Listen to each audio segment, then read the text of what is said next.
What's up guys, it's Patrick here and welcome to another video on our channel. Many of you asked me, hey bro, what are your camera and controller settings that you're using in-game in FIFA 21 Ultimate Team?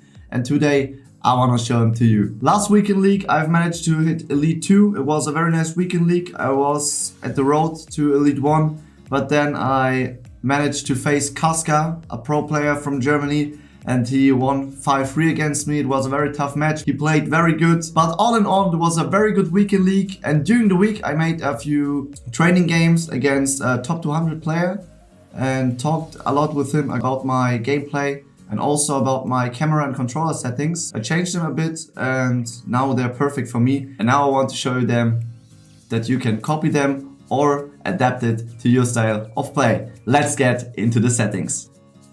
Yeah guys, so now I show you my camera settings that I play in game. I prefer to play telebroadcast. Many pro players and good players are also playing co-op, but I like to play telebroadcast because you have a better angle to shoot and to dribble. That's why I like it more. But if you play co-op, you have a better overview over the whole field and over the game to see those through balls and play those through balls. But that's why I'm working a bit more with the radar down there. I'm playing camera height on 12 and camera zoom on 8. I think hashtag Tom is playing the same camera settings. Before I played 20-0, but in my opinion, if you have the camera height a bit lower and the camera zoom a bit higher, then you can control your players a bit better in my opinion.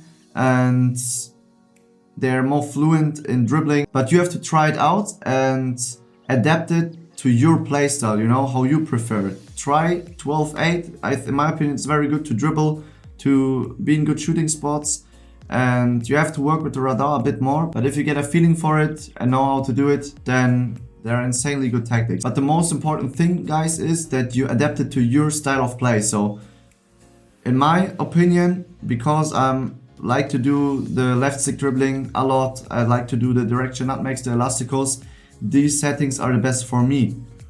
But it's not every time the case that they're also the best for you, but I think they're very good. Try to use them and try to play a bit with it. Try a few things out, maybe play it on 14-4 or on 20-0, but in my opinion the best are 12-8. Try them out, adapt it to your playstyle and get the best out of it. Yeah guys, now to my controller settings. The FIFA trainer is on height, of course. I think none of us are actually using it.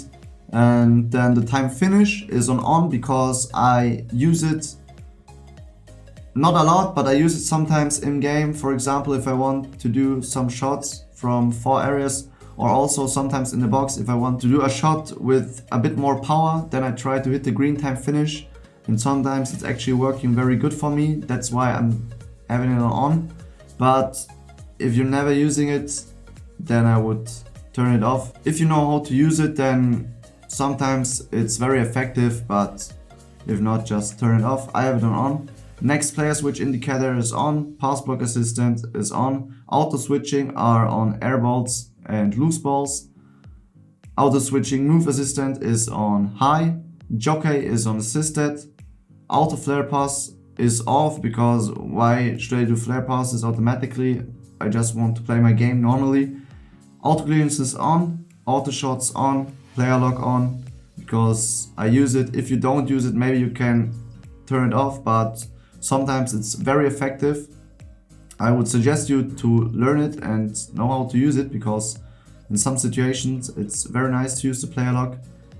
Contextual agile dribbling in my case is on. I saw many players are turning it off, but for me it's working very good sometimes, so I have it on. Assisted headers are off. Right stick switching is player relative. Ground pass assistance is assisted. Through balls assistance also assisted. Shot assistance assisted. Cross assistance assisted. Everything on assisted. Analog sprint is off. If you have it on, the further you hold the button assigned to the sprint action, the faster the player will run. So the more and the harder you press the R2 button, the faster your player is running. But I just want, if I press R2, that my player is running with as much speed as he can. So I have it on off, that it doesn't matter how hard I press the R2 button, that he's just sprinting as fast as he can. Then defending is on tactical defending, and my pass receiver lock is on late. It's on late because if you have it on early and you're playing a pass, it immediately gets passed to the player who wants.